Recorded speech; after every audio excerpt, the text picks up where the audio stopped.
Have you ever wondered why a poor, old woman living in the slums of Calcutta, India, who devoted her life to the mundane task of caring for unwanted, starving children, was internationally known and revered and even awarded the distinguished Nobel Peace Prize? What did she do to deserve such impressive notoriety? Who was this woman? You and the rest of the world knew her. She was Mother Teresa. By our materialistic American standards, Mother Teresa was a miserable failure.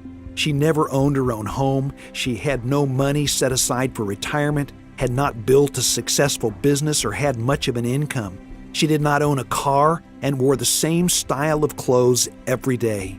There was no reason why this fragile woman living in the inner city of an obscure, economically struggling country, working with hundreds of seemingly insignificant children, should have earned such worldwide respect and prestigious accolades. The fact is that as a country specifically, and as a world generally, we have drifted quite far from our original moral, ethical, and religious moorings. However, we have not drifted so far from them that we do not still deeply respect people who are willing to sacrificially give of themselves to help the helpless.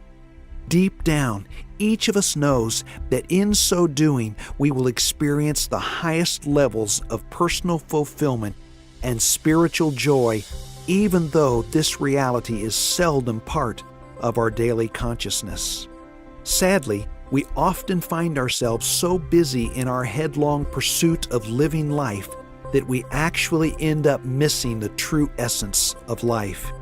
It is not enough to simply read the biographies of great men and women who throughout history have happily traded a life of prosperity, luxury, and comfort for one of toil, sacrifice, disease, and even death to help those who cannot help themselves. You may be inspired by their great religious and humanitarian efforts, but you will never experience their tremendous blessing.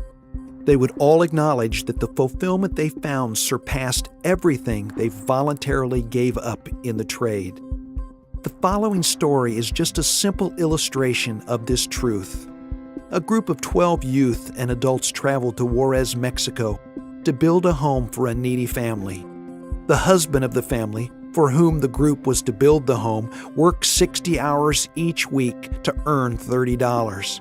Their current home was a tiny one-room shanty constructed out of shipping skids and wrapped in tar paper. Their 3-year-old daughter was an invalid and had major respiratory problems. She could only go outside for a few minutes at a time. The campsite where this group pitched their tents was an old cow pasture located across the road from a pig pen. The restrooms were pit toilets, where it seemed half the flies in all of Mexico resided. If the flies didn't drive you out, the smell would. The other half of the flies in Mexico swarmed all over the food they tried to eat. They slept on the ground, and from about 2 a.m. on, they were serenaded by a chorus of roosters, making a sound night's sleep impossible. They cleaned up each day by pouring buckets of water over their heads. It was a challenging week for this group in many ways. Yet, in spite of all this, the group seized the challenge of building a humble dwelling for this needy family with the unity and zeal you might expect only from those who were building a grand palace for a king. On the second day, as the team enthusiastically raised the walls to the new home, the mother stood by crying. All who saw her wept too. At that moment, the group was reminded that they were not just building a house, they were helping people. Seeing that woman's tears of joy made enduring all the discomfort of the trip wholly inconsequential, the group had again come to appreciate the words of Jesus. It is more blessed to give than it is to receive. Acts 20:35b. In this very small act of kindness, they had been reminded of this enduring truth. What is interesting is that this group came home richer than they were before the trip.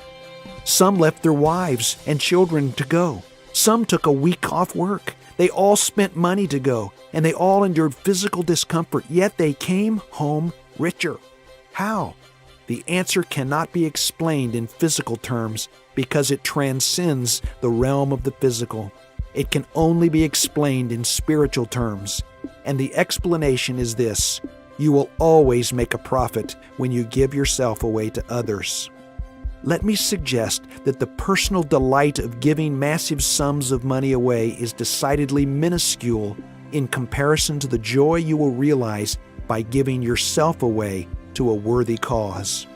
The story of the rich young ruler expresses this reality perfectly. Here is the story. A ruler questioned him, saying, "Good teacher, what shall I do to inherit eternal life?" And Jesus said to him, "Why do you call me good? No one is good except God alone. You know the commandments: do not commit adultery, do not murder, do not steal, do not bear false witness, honor your father and your mother." And he said, "All these things I have kept from my youth." When Jesus heard this, he said to him, "One thing you still lack. Sell all that you possess and distribute it to the poor, and you shall have treasure in heaven, and come, follow me." But when he had heard these things, he became very sad, for he was extremely rich. Luke 18:18 through 23. You see, Jesus was not interested in this young man's wealth. In fact, Jesus told him to give it all away to the poor. What Jesus really wanted was the young man himself. And what Jesus wants most from you is you. So what is the greatest charitable gift you have to give? Yourself. Why not commit to make a gift of yourself to our King and to some worthy kingdom cause that you can spend yourself on? You will, without a doubt, be all the richer for it.